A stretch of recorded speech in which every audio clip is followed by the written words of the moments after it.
Debates over integrating devout Muslims into society are not unique to the United States. Effective today, it is illegal to wear a burqa in France or a niqab like this, a Muslim veil that reveals only the eyes. The new law drew protest and confusion on the streets of Paris. Two women stepping out in their niqabs and drawing a crowd were arrested for staging an unauthorized protest.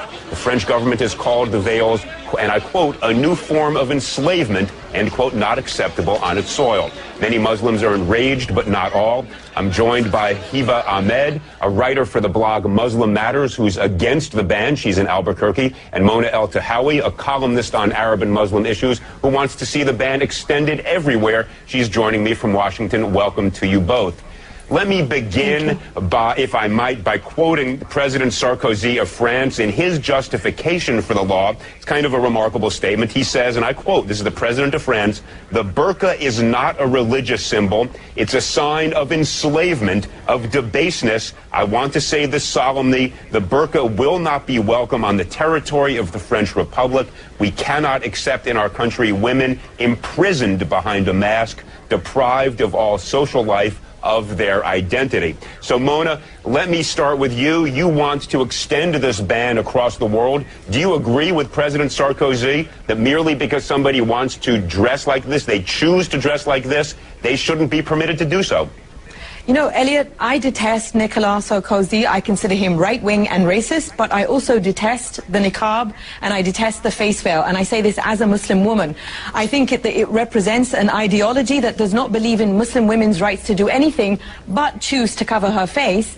And I find that I believe that the niqab dangerously equates piety with the disappearance of women. And so I support banning it everywhere because it's not in the Quran, it's not an obligation for a Muslim woman to cover her face. And my talk with you now, with you seeing my face, is going to be very different than if I was sitting here with my face covered. I believe the human face is central to communication. Okay, Mona, the only thing I would observe, and I want to give Hiba a chance to jump in, of course, but I heard you use the singular personal pronoun I many times, and that I have no doubt you believe that, but why should your beliefs ban other people from wearing what they want to wear? That's what I don't get. Hiba, explain to me why you think the ban is a bad idea. I think that it's a bad idea because I think it's yet another example of men telling women how to dress, how to live their life. It's another way to try to control women. And to take it to a government level and to try to legislate the way that a woman dresses is not just wrong and against human rights, but it really violates the whole basis that the democracy and democratic countries are based on. This is a free choice. This is something that I choose to wear. I disagree that it's some right-wing ideology. It is something that is permitted in Islam. I have a master's degree in mechanical engineering, and I am free to do whatever I want, and this is a choice that I want to make. And just because somebody doesn't accept my interpretation of Islam or personally like it, doesn't mean that we can use laws to violate people's freedom of expression and freedom of religion. But let me just ask you this. When you go to the airport, you understand there are going to be obligations. They're going to have to check you for security like they check all the rest. When you get a driver's license, do they take a picture with or without your veil on? Absolutely. I want everyone to know that as a Muslim woman, as a Muslim in America, I am just as concerned about safety and security as everybody else, and I have no problem whatsoever accommodating any security issues that come about when I enter a bank, when I go to the airport, when I go to the DMV. I show my face, and actually in Islam, we are required to show our identity when we're in a court system giving testimony. This is absolutely something that is essential for the security and identification of people, but that doesn't mean that I should be banned completely from what I choose to do. Okay, Mona, let me jump in here. There are lots of types of dress that I look at and I don't like them. I think they're degrading. I think they're oppressive. Lots of things I see teenagers wearing that, I'm now viewed as old-fashioned by a lot of, my kids perhaps. I don't go around saying we should pass a law banning it. Isn't that fundamentally violative of the First Amendment? What possible reason can there be legally to say to somebody, you can't dress the way you want to dress? Actually, Elliot, the government does tell people how they can and can't dress all the time. You cannot walk outside naked. There are many states here in the U.S. where 3 or more people cannot be together in public with wearing a face mask. So the government actually does legislate over our wardrobe, but everybody conveniently forgets that. I would like to ask Hiba, once I'm done talking, if she works, because we've been on media shows together where we've been on opposite ends of this argument. And I know from what she said before that once she started covering her face, she started stopped working. So my argument is, and this is not just about I understand what the point that you were making earlier, Elliot. Feminist groups, many women's rights groups have made the point that what the niqab does in a society, especially for Muslim women, is that it creates a spectrum where that is the pinnacle of piety and that is the good Muslim woman. And so of course it affects me. In France, where this ban is going in effect, Muslim women's rights groups there support it because they find that Muslim women who live in the French housing projects have been put under tremendous pressure by the Muslim right wing to give into the niqab. And when they speak out, they are told, it's basically they become these political pawns. Yeah, That's why I said I oppose Sarkozy, but I oppose this on women, because what choice do women have besides covering their face? This ideology doesn't recognize Muslim women's rights. Mona, I just have to push you on one thing here. There are certain prohibitions on the way people dress, or you mentioned nudity, that don't dress, that are in fact imposed upon us by law, but none of them that I'm aware of relates to a specific religion and says if you are a devout member of a religion, you cannot dress in a way that you are obligated to practice your religion, your choice of faith. Can you think of any example like that? Because I can think of 1,000 other laws, if this were upheld, that suddenly we would limit all sorts of things that people do for their religious beliefs because we don't agree with it. Wouldn't that be a very dangerous thing to do? See, this is, I think, where these right-wing interpretations of religion get a free pass, because everybody says, well, it's my religious obligation. It's my religious right to do this. Let's look really at what we're talking about here. We're talking about the disappearance of women justified in the name of them becoming closer to God. So the closer you want to become to God, the less of you, the more you disappear. But this Mona, is not accepted by the majority of Muslim schools of thought. Well, one at a time. I disagree. Guys, one at a time. Habib, Hiba, excuse me, jump in. Tell us, has anybody forced you to do this? Is this something you're doing of your own free will?